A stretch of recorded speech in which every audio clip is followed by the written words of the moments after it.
Welcome to our channel PR academy. Sir, ఈ సెషన్లో ప్రధానంగా మనం ఎండోమెంట్ సంబంధించి పేపర్ 2లో భాగముగా మహాభారతం గురించి డిస్కస్ చేస్తున్నాం. సో ఈ సెషన్లో మహాభారతంలోని 4వ పర్వమైనటువంటి అతి ముఖ్యమైనది పాండవుల అజ్ఞాతవాస అంశము విరాట పర్వం గురించి చూసే ప్రయత్నం చేద్దాం సార్. సరే, ఇక్కడ విరాట పర్వంలో ప్రధానముగా పాండవులు తమ యొక్క ఉనికిని, తమ యొక్క ఐడెంటిటీని, గుర్తింపుని విడిచిపెట్టి విరాట్ నగర ఆస్థానములో ఏ విధముగా ఉన్నారు. ఒక మనిషి కష్టకాలములో సహనము, ఓర్పు అనేది ఉంటే తరువాత ఎంతటి విజయం వస్తుంది అనడానికి చక్కటి ఉదాహరణ ఏది అంటే విరాట పర్వం అండి. సో ఇక్కడ మనం ప్రధానంగా చూడవచ్చు, అజ్ఞాతములో పాండవుల జీవనం, ధైర్యము, నీతి, సహనము నేర్పే అంశాలే ప్రధానముగా ఏ పర్వంలో ఉంటాయంటే విరాట పర్వంలో ఉంటాయండి. ఒకసారి మనం పరిశీలించినట్లయితే ప్రధానంగా విరాట పర్వం, సరే ఈ విరాట పర్వం అనేది ఎక్కడి నుండి ప్రారంభమై ఎక్కడి వరకు కొనసాగుతుంది అంటే సార్, పాండవులు తమ యొక్క ఆయుధాలన్నీ కూడా జమ్మి చెట్టుపై పెట్టేనక్కడ నుండి, పాండవులు తమ యొక్క ఆయుధాలన్నింటినీ జమ్మి చెట్టుపై ఉంచే దగ్గర నుండి ఎక్కడి వరకు సార్ ఇది కొనసాగుతుంది అంటే ఉత్తర గోగ్రహణ అనంతరం అభిమన్యుడికి విరాటుని యొక్క కుమార్తె అయినటువంటి ఉత్తరలకు వివాహము జరిగేంత వరకు కూడా, సింపుల్గా చెప్పాలంటే ఉత్తర గోగ్రహణ అనంతరం శ్రీకృష్ణుని యొక్క రాకతో ఏ పర్వం అనేది ఎండ్ అవుతుంది అంటే విరాట పర్వం అనేది ఎండ్ అవుతుంది అండి. ఉత్తర గోగ్రహణము అంటాడు ఇక్కడ మనకి. సో ప్రధానముగా విరాట పర్వము ఈ అంశాల మధ్య సాగుతూ ఉంటుంది. సో ఈ విరాట పర్వం నుండి స్వర్గారోహణ పర్వం వరకు కూడా సంస్కృతము నుండి తెలుగులోకి ఆంధ్రదించిన మహాకవి ఎవరంటే తిక్కన స్వామియాజి అండి.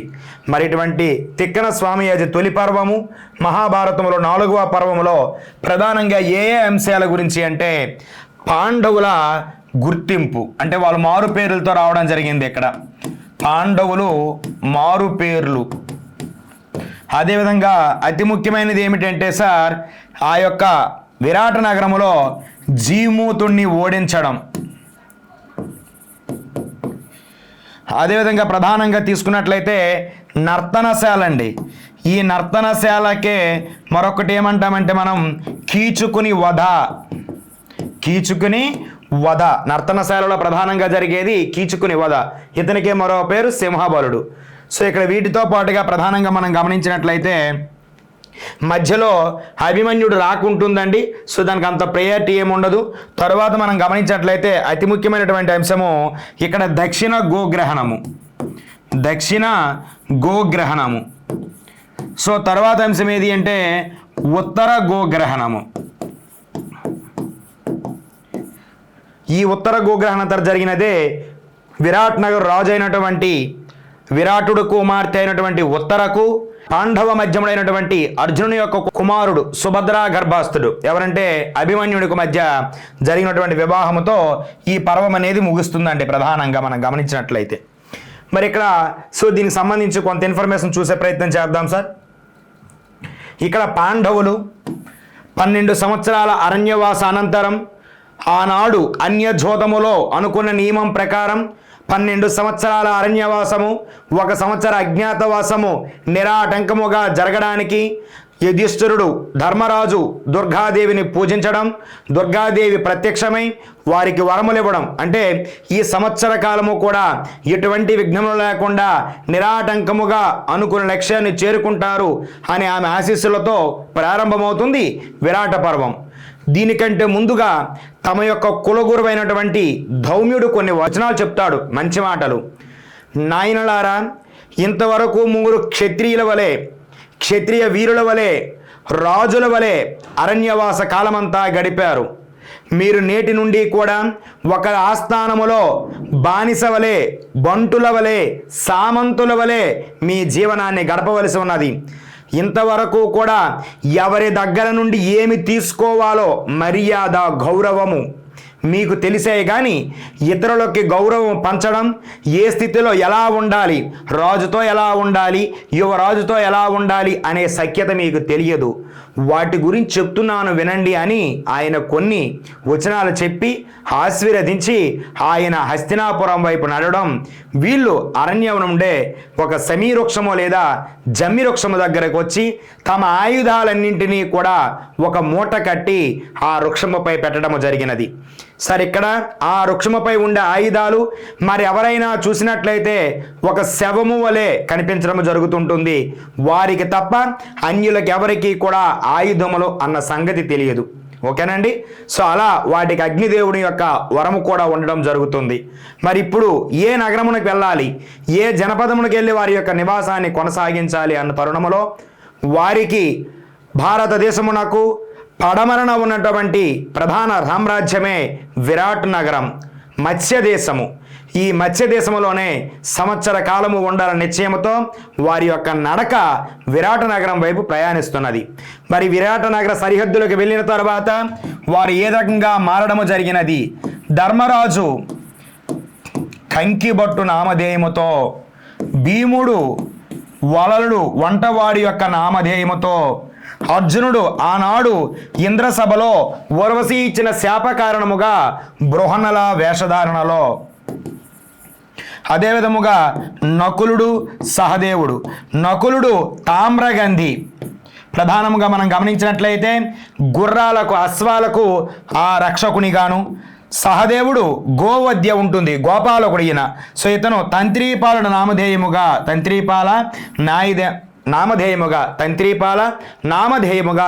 గోపాల విద్య ద్వారా ప్రవేశించడం జరిగినది. మరి పాంచాలి ద్రౌపది సైరేంద్రిగా అంటే అంతఃపుర స్త్రీలకు అలంకారములో చేదోడు వాదోడుగా ఉంటూ వారి యొక్క ముంజేటి నీళ్ళు తాగుతూ నివసించే ఒక వృత్తి ఇది సైరేంద్రి అని. మరి వృత్తిపరముగా ఈమె ఎవరంటే సైరేంద్రి, కానీ ఏ పేరుతో చేరినది అంటే మాలిని అనే పేరుతో. సార్ గమనించాలి, ద్రౌపది ఏ పేరుతో చేరినది అంటే మాలిని. ద్రౌపది ఏ వృత్తిని ఎంచుకున్నది అంటే సైరేంద్రి. ఇక్కడ కంకిబొట్టు నామధేయం అన్నాం. ఇతడు రాజు ఆస్థానంలో ఉంటూ రాజుకి కష్టకాలము మనస్సును అర్థం చేసుకుంటూ వారితో జోద క్రీడా సల్లాపాలు జరుపుతూ ఉంటుంది. వలలుడు అన్నాం, వంటవాడు. బృహన్నల ఈమె నపుంసకుడుగా ఉంటుంది, సగము పురుషుడుగాను సగము స్త్రీగాను. అంతఃపుర కన్యలకు నాట్యవృత్తి వారి జీవనము. తామ్రగంధి అశ్వరక్షకుడుగాను, తంత్రీపాలుడు గోరక్షకులుగా రావడం జరిగింది ప్రధానముగా. ఇలా వీరు వారి ఆస్థానంలో చేరడం జరిగింది. మరి వీరు ఎవరి ఆస్థానానికి వెళ్ళారంటున్నాం సార్ అంటే మత్స్యదేశము అంటున్నామండి. మరి మత్స్యదేశానికి రాజు ఎవరంటే విరాట్ మహారాజు. మహారాణి ఎవరంటే సుదేష్ణాదేవి. సుదేష్ణ ఈ రాజ్యమునకు భావమరిది కావచ్చు లేదా సర్వ సైన్యాధ్యక్షుడు కావచ్చు. ఎవరంటే సింహబలు నామధేయుడు. సింహ బలుడు. ఇతనికే మరొక పేరు ఏమిటంటే కీచక నామధేయుడు అంటాం, కీచకుడు. మరి యొక్క ఈ విరాటునకు అదేవిధముగా సుదేష్ణ కలిగిన సంతానము ఇద్దరండి, ఒక పుత్రుడు ఒక పుత్రిక. పుత్రుడు ఎవరంటే ఉత్తరుడు, పుత్రిక ఉత్తర అనబడే వాళ్ళండి వీళ్ళు ముగ్గురు. ఇది విరాటుని యొక్క ఆస్థానంలో విరాటుని యొక్క కుటుంబ వివరాలు మనకి ఇలా ఉన్నాయి. ఎందుకు సార్ చెప్తున్నామంటే ఉత్తర గోగ్రహణ కాలమునందు బృహన్నల వేషధారణలో ఉన్నటువంటి అర్జునుడు ఎవరికి రథసారథిగా పనిచేయడము జరిగినది అంటే ఉత్తరుడికి. మరి ఎవరికి విరాటుని యొక్క ఆస్థానంలో బృహన్నల వేషధారణలో అర్జునుడు ఎవరికి నాట్యవృత్తిని నేర్పించాడంటే ఉత్తరకు నాట్యవృత్తి నేర్పించడము ప్రధానముగా జరిగినది. ఓకేనండి, ఇది వారి వివరాలు. నెక్స్ట్ మనం ప్రధానంగా గమనించినట్లయితే అతి ముఖ్యమైనది ఇక్కడ నర్తనశాల అండి. సో ఈ నర్తనశాలకి వాస్తవానికి నాయకుడు ఎవరెవరికి మధ్య యుద్ధము అంటే భీమునకు అదే విధముగా కీచకునకు మధ్య యుద్ధం అండి. సో ఈ కీచకుడు లేదా సింహబలుడు అనేవాడు సో ద్రౌపదిని చూడగానే తామె యొక్క అందచందాలకు ముగ్ధరాలై తనను ఎలాగైనా పొందాలనే కాంక్ష చేత తన అక్కజెలుని వాడుకోవడానికి ప్రయత్నిస్తాడు. కానీ ఆనాడు సైరేంద్రిగా ఆస్థానంలోకి ప్రవేశించేనాడు నేను ఎవరింటికి వెళ్ళను, అన్యదా మీ ఇంట్లో తప్ప మరి ఏ ఇంట్లో తినను కూడా అని చెప్పింది. కానీ కీచకుని యొక్క బలత్కారము వలన సుధిష్ణ తప్పని పరిస్థితుల్లో ద్రౌపదిని కీచకుడి ఇంటికి పంపించడం, కీచకుడు ఆమెపై బలత్కారం చేయ పరిస్థితులలో అక్కడ నుండి తప్పించుకొని రావడం, రాజ్యసభలో తన యొక్క వెళ్ళని గోడుని వెళ్ళబెట్టడం. ఈ సందర్భంలో ధర్మరాజు, మీ పత్నులు గంధర్వులు ఉన్నారు కదా, వారు చూసుకుంటారులే, దయచేసి రాజ్యసభను విడిచిపెట్టి వెళ్ళమని చెప్పడం. సో ఆ రాత్రి సమయమున భీముడు, ధర్మరాజు, అర్జున, నకుల, సహదేవులంతా కూడా సమావేశమై వారు ఏం చేయాలి తదుపరి అంటే, సో నర్తనశాల అనేది సరైన మందిరము, అక్కడే కీచకుడిని వధించడము అనే అర్థములో భీముని యొక్క ప్రోద్బలముతో ద్రౌపది నర్తనశాలకు తీసుకురావడం, ఆ నర్తనశాలలోనే కీచకుడిని చంపడం అనేది జరుగుతుంది. ఎవరు చంపేస్తారు? భీముడు అనేవాడు. ఓకే సార్, ఇది ప్రధానంగా జరిగినటువంటి సంఘటన. అయితే ఈ నర్తనశాల కంటే ముందుగా జరిగినటువంటి దుర్యోధనుల యొక్క రాయబారిగా దుర్యోధనుల యొక్క అంశాలతో వచ్చినటువంటి వ్యక్తి ఎవరంటే జీమూతుడు అండి. ఎవరండి? జీమూతుడు. ఇతను మల్ల యుద్ధానికి వీరుడు. ఈయన జీమూతుడు అనేవాడు. సరే, ప్రధానంగా మనం గమనిస్తే సుమారుగా అజ్ఞాతవాస కాలము ప్రారంభమై 6 నెలలు గడుస్తున్నప్పటికీ కూడా దేశములో ఎక్కడ పాండవులు ఉన్నారనేది ఎవరికీ తెలియరావడం లేదు. ఆ సందర్భంలో దుష్ట చతుష్టయానికి పుట్టిన ఒక ఆలోచన ఏమిటంటే, మల్ల యుద్ధానికి ప్రీతిపాత్రుడు భీముడు మల్ల యుద్ధం ఎక్కడ జరుగుతుందన్నా కూడా తప్పనిసరిగా వస్తాడు కాబట్టి హస్తినాపురంలో మల్ల యుద్ధ వీరుడు జీమూతుడిని పంపించినట్లయితే జీమూతుడితో పోరాడే సందర్భంలో మన వేగులు చారులు అనేవారు గమనించి కనిపెడతారు. దానితో వారి యొక్క అజ్ఞాతవాస నియమం భంగం కలుగుతుంది. మళ్ళీ 12 సంవత్సరాల అరణ్యానికి వెళ్తారనే ఆలోచనచే ఈ జీమూతుడిని దేశాల పంపించడం జరుగుతుంది. అదే విధముగా ఈ జీమూతుడు అనేవాడు కూడా ఏ దేశానికి వచ్చాడంటే మత్స్య దేశానికి రావడం జరుగుతుందండి.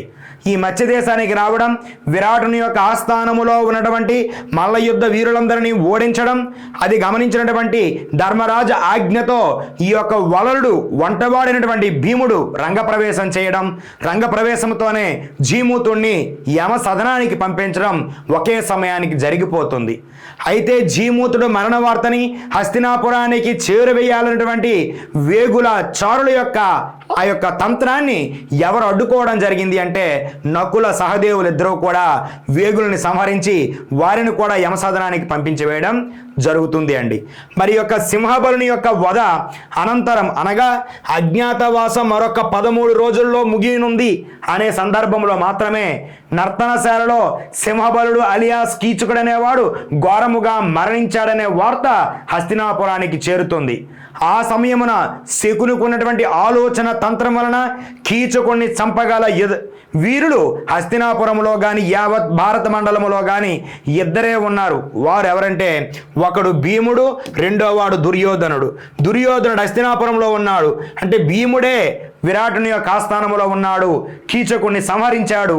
సో మనకి ఇంకా కన్ఫర్మ్ అయిపోయింది, అజ్ఞాతవాస కాలం అంతా కూడా పాండవులు ఎక్కడ ఉన్నారంటే ఈ యొక్క విరాటుని యొక్క ఆస్థానంలో ఉన్నారనే అంశంతో అదే సమయానికి ఏ విధముగా విరాటునిపై దండయాత్ర చేస్తాము అని ఆలోచన చేయగా, సో ఎప్పుడైతే కీచకుడు మరణించాడనే మానవార్త తెలిసిందో ఆ త్రిగర్తల అధిపతి, అంటే ఇది మత్స్యదేశం అనుకుంటే మత్స్యదేశానికి దక్షిణ భాగాన ఉంటుంది త్రిగర్తల. ఈ త్రిగర్తలకు అధిపతి సుశర్మ అండి. సుశర్మ అనే రాజు. సో ఈ ఉత్తర దేశం అంతా హస్తినాపురం, గంగా యమున ప్రాంతాల్లో ఉంటుంది. సో ఈ సుశర్మ దుర్యోధన్ని కలిసి, మహారాజా నా శత్రువు మరణించాడు, సో నేటితో నేను విరాటునిపై దండయాత్ర చేస్తానంటే, సరైన సమయానికి వచ్చే మిత్రమా, అదేమో కావాలి, నీవు విరాటుని యొక్క రాజ్యముపై దక్షిణ భాగంపై నువ్వు దాడి చేయి, అదే సమయానికి మేము ఉత్తర భాగంపై దాడి చేస్తామని ఈ యొక్క కౌరవాగ్రజుడైనటువంటి దుర్యోధనుడు, అదేవిధంగా త్రిగర్తలాధిపతి అయినటువంటి సుశర్మ ఇరువురు కూడా ఒక పథకాన్ని ప్లాన్ చేసి వేయడం జరుగుతుంది. ఆ పథకము ప్రకారమే సుశర్మ మత్స్య దేశానికి దక్షిణ భాగంగా వచ్చి ఆ యొక్క విరాటుని యొక్క గోసంపదని తరలిస్తూ ఉంటారు. అదే సమయంలో సుశర్మను అడ్డుకునేందుకు విరాటుడితో పాటుగా వలలుడు, అదే విధముగా కంకిబొట్టు నామధేయుడు ధర్మరాజు, తంత్రిపాల, తామ్రగంధి మొదలగు వీరులంతా కూడా రాగా అదే సమయానికి ఉత్తర గోగ్రహణం జరుగుతుంది. దుర్యోధన హస్తినాపురం నుండి వచ్చారు అనే వార్త వినగానే ఎవరు కూడా రథాన్ని నడిపే రథసారథి కూడా లేడే అని ఉత్తరుడు తటపటాయించగా ద్రౌపది యొక్క కోరిక మేరకు, ద్రౌపది సలహా మేరకు ఉత్తర కోరుతుంది, అన్నయ్య నేను ఒక రథసారథిని ఏర్పాటు చేస్తాను వెళ్ళమని. ఎవరు ఆ రథసారథి అంటే బృహన్నల. సో వెళ్ళను అంటాడు. ఇక్కడ బృహన్నల యొక్క కొన్ని మాటలని కోపానికి గురి చేయడం వల్ల సో తప్పకుండా తప్పనిసరి పరిస్థితుల్లో నేను వెళ్తానని చెప్పేసి ఈ యొక్క ఉత్తరుడు ఇతనిని సారథ్యం చేస్తున్నది బృహన్నల. సో ఇరువురు కూడా ఆగమేఘాలపై రథంపై వెళుతూ ఉంటారు. సో కొంత దూరం వెళ్ళేసరికి బృహన్నల రథాన్ని ఆపుతుంది. ఏం బృహన్నల ఎందుకు ఆపే రథం అంటే, అదుగో ఉత్తర కుమార చూడు సైన్యమంతా కూడా చూపించగా ఉత్తరుడు భయపడతాడు. సముద్రమంత సైన్యం నేను ఎక్కడ నువ్వు ఓడించగలను అని రథం దిగి పారిపోవడానికి ప్రయత్నిస్తున్న సమయంలో బృహన్నల ఆ ఉత్తరును ఆపడం, ఆపి శమీవృక్షం దగ్గరికి తీసుకువెళ్ళడం, ఆ శమీవృక్షం దగ్గర ఉన్నటువంటి ఆ యొక్క ఆయుధాలను కింద దించమనడం, ఆ దించినటువంటి గాంధీవాన్ని పట్టగానే అర్జునుడకు ఊర్వశి శాపము పోయి నిజస్వరూపం రావడం జరుగుతుంది. ఆ సమయమున అర్జునుడు రథారూఢుడై రథసారథిగా విరాటుని యొక్క పుత్రుడు ఉత్తరా కుమారుడు రథాన్ని నడిపించగా కౌరవ సేనలతో కాసేపు యుద్ధం ఆచరించి తరువాత సమ్మోహన అస్త్రాన్ని ఉపయోగించి యావత్ కౌరవ సైన్యాన్ని కూడా నిద్రావస్థలోకి దించి తన చెల్లెల కోరిక మేరకు కురువీరుల తుత్తుకుల బొమ్మతులు కోసుకొని తిరగా విరాట్ నగరాన్ని చేరడం జరుగుతుంది. అయితే ఈ యొక్క దక్షిణాన ఉన్నటువంటి సుశర్మను ఓడించాను అనే సంతోషము కంటే ఉత్తరుడు హస్తినాపుర సైన్యాల వైపు వెళ్ళి తిరిగి రాకపోతేనా అనే దుఃఖములో ఉంటాడు విరాట్ మహారాజు. విరాట్ మహారాజుకు కొంత తృప్తిని కలిగిస్తూ వెళ్ళినది బృహన్నల కాబట్టి ఇటువంటి వాటమి ఉండదు, మీ పుత్రుడు నిరాటంకముగా విజయుడై వస్తాడని చెప్తున్న సమయంలో సో ఆ యొక్క వేగులు తెచ్చిన వార్త ఏమిటంటే ఉత్తర కుమారుడు విజయుడై వస్తున్నాడనే వార్తతో సో విరాట్ నగరం అనేది ఉత్సాహభరితం అవుతుంది. సో విరాటుడు రాక విరాటుడు అడగడం, ఎలా చేసావు యుద్ధ సన్నాహాలంటే, నేనేమి చేయలేదు తండ్రి, చేసిన వాడంతా పాండవ మధ్యముడు అర్జునుడే మన ఇంటిలో ఉన్నటువంటి బృహన్నల వేషధారంలో అని చెప్పగా విరాటుడు ఆలింగనం చేసుకొని సంవత్సర కాలం ఇక్కడే ఉన్న మేము పట్టలేకపోయాం, అజ్ఞాతవాస కాలంలో అన్నదమ్ములు ఎక్కడ ఉన్నారని విరాటుడు అడగగా ఒక్కొక్కరిని పరిచయం చేస్తాడు అర్జునుడు. ఇదిగో కంకిబొట్టు నామధేయుడే రాజసూయాగ ప్రవృత్తుడు ధర్మరాజు అని, మీ వంటశాలలో పాకశాస్త్ర నిపుణుడుగా ఉన్నటువంటి వలుడే మా రెండవ అగ్రజుడు భీముడు, మా తమ్ముళ్ళు తామ్రగంధి తంత్రిపాల నామధేయులు. ఆ సమయంలో సుధిష్ణాదేవి అడుగుతుంది, మరి పరమ పవిత్రాలైనటువంటి ద్రౌపది ఎక్కడ నాయన అనగా మీ ఇంటిలో సైరేంద్రి వృత్తి చేసినటువంటి ఆ మాలినియే ఈ యొక్క ద్రౌపది అని చెప్పగా ఈ సమయమున విరాటుడు ఒక అప్లికేషన్ పెడతాడు. అర్జున నీకు ఇష్టమైనట్లయితే నా కుమార్తెను వివాహం చేసుకొని విరాటునకు హస్తినాపురానికి మధ్య వైవాహిక సంబంధం నిలబెట్టమనగా అర్జునుడు తిరస్కరిస్తాడు. నేను ఇంతకాలము కూడా తనకి గురువు పాత్ర పోషించాను, ఇప్పుడు తననే చేసుకున్నట్లయితే గురు శిష్యుల బంధం కాస్త సమాజం వేరొక రకంగా అర్థం చేసుకుంటుంది, మీకే అభ్యంతరము లేకపోతే నాకు మరియు సుభద్రకు పుట్టినటువంటి కుమారుడు అభిమన్యుడికి ఇచ్చి వివాహం చేస్తామని చెప్పగా మా మాట మీద అభిమన్యుడితో పాటుగా మురళిని ధరించినటువంటి శ్రీకృష్ణుడు రుక్మిణి కూడా రావడం జరుగుతుంది. వారి సమయం అంతా కూడా యదువీరులందరికీ కూడా యాదవ వీరులతో పాటుగా కురువీరులందరికీ కూడా విరాటుడు వర్తమానాన్ని పంపించి అంగరంగ వైభవంగా ఉత్తర అభిమన్యుల వివాహం అనేది జరుగుతుంది. ఇక్కడితో మనకి ఏ పర్వం పూర్తవుతుందంటే విరాట పర్వం అనేది పూర్తవుతుందండి. విరాటు పర్వంతో తరువాత మనకు వచ్చేది ఉద్యోగ పర్వం. సరే, ఇక్కడ ఏమంటాడంటే ఉత్తరాభిమన్యుల వివాహానంతరం కళ్యాణ వేదిక అంతా బోసిపోయింది. ఆ సమయమున బలరామకృష్ణుడు, సాత్వికి, ద్రౌపదుడు, దృష్టబ్జమునుడు మొదలగు వీరులంతా కూర్చొని కురు వీరులతో సంభాషణ ప్రారంభించి తిరిగి పాండవుల రాజ్యం అప్పజెప్పాలి అనే తరుణముతో మనకి ఏ పర్వం ప్రారంభమవుతుందంటే ఉద్యోగ పర్వం అనేది ప్రారంభమవుతుంది సార్. మరి విరాట పర్వంపై గతంలో ఎటువంటి ప్రశ్నలు రావడం జరిగింది అనే చూద్దాం సార్. ప్రస్తుతానికి మన పిఆర్ అకాడమీ అనేది ఈ ఎండోమెంట్కి సంబంధించి గ్రేడ్ 3కి పేపర్ 1 అండ్ పేపర్ 2 కలిపి 1500 రూపాయలకే అందించడం జరుగుతుంది సార్. 1 ఇయర్ వ్యాలిడిటీతో గమనించాలి. మరి మన దగ్గర ఈ యొక్క పేపర్ 2 కావాలనుకుంటే 999కే లభ్యమవుతుంది సార్. పేపర్ 2లో వీడియోస్ క్లాసులు అనేవి ఓరల్గా మౌఖిక పద్ధతిలో చెప్పేయడం జరిగింది. సో తెలుగు మీడియంలో మాత్రమే ఉన్నాయి సార్. బట్ మెటీరియల్ అదేవిధముగా ప్రాక్టీస్ బిట్స్ అయితే బోత్ ఇంగ్లీష్ మరియు తెలుగు మీడియంలో అందుబాటులో ఉన్నాయి, గమనించగలరు. నెక్స్ట్ మనం గమనించాలి సార్. సో చూడండి, విరాట్ రాజు కొలువులో ధర్మరాజు కంకుడు లేదా కంకుబట్టు నామంతో చేరాడు. అతడు ఏ విద్యలో నిపుణుడుగా రాజుకు అత్యంత ఆప్తుడయ్యాడు అంటున్నాడండి. సో ఇక్కడ గమనించాలి, ఇక్కడ ఒక వ్యక్తిని ఆస్థానంలోకి తీసుకోవాలనుకుంటే ఏదో ఒక విద్యలో తప్పనిసరిగా ప్రావీణ్యం అనేది ఉండాలి. సో నిజ స్వరూపం తేలితే అది అజ్ఞాతవాసం కాదు. కాబట్టి స్వరూపం స్థితిని అస్తిత్వాన్ని మార్చవలసి ఉంటుంది. మరి అటువంటి అస్తిత్వాన్ని మార్చే సందర్భంలో ధర్మజుడు ఏ వృత్తి పేరిట విరాటుని యొక్క ఆస్థానంలోకి వెళ్ళాడు? జ్యోతిష్యుడుగానా, అక్షక్రీడగానా, ఖడ్గ విద్యగానా, గజశాస్త్రం అంటున్నాడు. సరే ఇక్కడ గమనిస్తే సో జ్యోతిష్యములో ప్రవేశం ఉన్నప్పటికీ కూడా పూర్తిగా ధర్మరాజు ఏ విద్యను ఆశ్రయించి వెళ్ళాడంటే అక్షక్రీడనండి. దీనినే మనకి వేరే రకంగా అడిగేటప్పుడు ఏమంటాడంటే జోదము అంటాడండి. అంటే సరదాగా రాజుతో ఆడడం, ప్రతిసారి ఓడిపోవడమే జరుగుతుంది. ఇక్కడ విజయం సాధించడం ఉండదు. విజయం సాధిస్తే రాజు కోపం వస్తుంది, కోపం వస్తే ఏదైనా చేయొచ్చు. కాబట్టి రాజుతో మనకంటే పెద్దవాళ్ళతో ఆడుతున్నప్పుడు ఎట్టి పరిస్థితుల్లో కూడా మనం పై చేయి సాధించరాదు అని దీన్ని బట్టి అర్థం అనమాట. సో ఆప్షన్ ఏమవుతుందంటే బి అండి. నెక్స్ట్ చూడండి సార్, అజ్ఞాతవాసం ముగిసిన వెంటనే పాండవులు విరాట రాజధానిని వీడి తమ మిత్రులను సమకూర్చుకోవడానికి మత్స్య దేశంలోని ఏ నగరంలో విడిది చేశారు? అంటే ఇక్కడ ఉత్తరాభిమన్యుల వివాహ అనంతరం పాండవులు శ్రీకృష్ణుడు సాత్యకి ఎక్కడికి వెళ్ళారని అడుగుతా ఉన్నాడు సార్. ఇది మనకి ఉద్యోగ పర్వ ప్రారంభంలో మాట్లాడుతాం, ఉత్తర ప్రత్యుత్తరాలు రాయభార కార్యక్రమాల గురించి. సో ఇక్కడ మనకి ఇచ్చాడు చూడండి, option A Upaplavyam, option B Ekachakrapuram, option C Kampilyam, option D Indraprastham.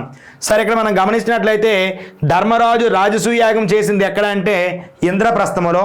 భీముడు బకాసురునికి ఎక్కడ వధించాడంటే ఏకచక్రపురంలో వధించడం జరిగినది. సో ఇక్కడ ఉన్నది ఉపప్లావ్యమా కాంపిల్యం అంటున్నాడు. సార్ వీళ్ళంతా కూడా ఎక్కడకు చేరారు అంటే ఉపప్లావ్యానికి చేరడం జరిగింది sir. Option A right answer అండి ఇక్కడ. నెక్స్ట్ మనం గమనించినట్లయితే విరాట్ రాజు కొలువులో మల్ల యుద్ధ సమయంలో భీముడు ఏ సుప్రసిద్ధ కఠినమైన మల్లుని ఓడించి రాజు చేత అపారమైన ప్రశంసలు అందుకున్నాడు? జీమూతుడు, ప్రళయాసురుడు, ముష్టికుడు, కీచకుడు. నర్తనశాలలో మరణించిన వాడు కీచకుడు అలియాస్ సింహబలుడు. సో ఇక్కడ దుర్యోధనుడు పంపించినటువంటి ఒక అస్త్రమే జీమూతుడు. ఆ జీమూతుడిని ఓడించిన వాడే భీముడు. నెక్స్ట్ మనం గమనించినట్లయితే అర్జునుడు ఉత్తర గోగ్రహణ యుద్ధంలో కౌరవ సైన్యంపై ప్రయోగించి వారందరినీ మూర్ఛపోయేలా చేసిన అత్యంత శక్తివంతమైన అస్త్రం ఏది అంటున్నాడండి? బ్రహ్మాస్త్రము, సమ్మోహనాస్త్రము, నారాయణాస్త్రము, ఆగ్నేయాస్త్రము. సార్ ఆగ్నేయాస్త్రం అనేది అగ్నిని సృష్టిస్తుంది, అది ఉపయోగించలేదు సార్, అది వాడితే కాలిపోతారు, మూర్ఛేం ఉండదు. నారాయణాస్త్రం ఇది కేవలము కురుక్షేత్ర యుద్ధ సమయంలో మాత్రమే కౌరవ సేనల నుండి పాండవ సేనలపై వచ్చినటువంటి అస్త్రం ఏది అంటే నారాయణాస్త్రం. దీనికి ఎటువంటి ఉపసంహరణ లేదు, దాని గురించి మాట్లాడే ప్రయత్నం చేద్దాం. బ్రహ్మాస్త్రము ఇది కురు పాండవ వీరులందరిలో కూడా కనిపిస్తుంది. మరి అర్జునుడు ఉపయోగించింది ఉత్తర గోగ్రహణంలో ఏ అస్త్రం అంటే సమ్మోహనాస్త్రము ఉపయోగించడం జరిగింది. Option B. నెక్స్ట్ మనం గమనించినట్లయితే కీచకుడి వధ జరిగిన తర్వాత కౌరవ చారులు గూఢాచారులు హస్తినాపురానికి తిరిగి వచ్చి కీచకుడు గంధర్వుల చేతిలో చనిపోయాడని, ఈ మాట విన్న వెంటనే మత్స్యదేశంపై దాడి చేయమని దుర్యోధనుడికి మొదటి సలహా ఇచ్చిన కౌరవ ప్రముఖుడు ఎవరు అంటున్నాడు? కర్ణుడు, శకుని, సుశర్మ, దుశ్శాసనుడు. సరే ఇక్కడ వాస్తవానికి ఇక్కడ కీచకుడు మరణ వార్త విన్న వెంటనే గూఢాచారులతో పాటుగా సుశర్మ రాక సుశర్మ వచ్చి నేను విరాటునిపై దండయాత్ర చేస్తాను అంటాడు. సో సరే నీవు దక్షిణ భాగం నుండి చేయి, మీ ఉత్తర భాగం నుండి చేస్తాము అని ఎవరు చెప్తారంటే దుర్యోధనుడు. సో ఇక్కడ విరాట్ నగరంపై దండయాత్రలో ప్రధానముగా రెండు పేర్లు వినిపిస్తాయి. ఒకటి అయితే దుర్యోధనుడు, లేకపోతే సుశర్మ. ఎవరండి? సుశర్మ. ఇక్కడ దుర్యోధనుడు లేడు కాబట్టి సుశర్మ అనేది ఆన్సర్ అవుతుందండి. సో ఇక్కడ లాస్ట్ బిట్కి సి అండి, 5వ బిట్కి. సార్ మన యాప్ నందు పేపర్ 1 అండ్ పేపర్ 2కి 1 ఇయర్ వ్యాలిడిటీతో 1500 రూపాయలకే మనం కోర్స్ అనేది అందిస్తూ ఉన్నామండి. మరి మన కోర్స్ అనేది తెలుగు మీడియంలో క్లాసులు ఉన్నాయి, మెటీరియల్ అండ్ ప్రాక్టీస్ బిట్స్ అనేవి ఇంగ్లీష్ మీడియంలో మన అందుబాటులో ఉన్నాయి సార్. ఈ సెషన్లో ప్రధానంగా మనం విరాట్ పర్వం పాండవుల యొక్క అజ్ఞాతవాసం అనేది ఏ రకముగా జరిగినది, ఎలా ముగిసినది అనే అంశంతో ఈ టాపిక్ అనేది ఎండ్ అవుతుంది sir. Thank you one and all.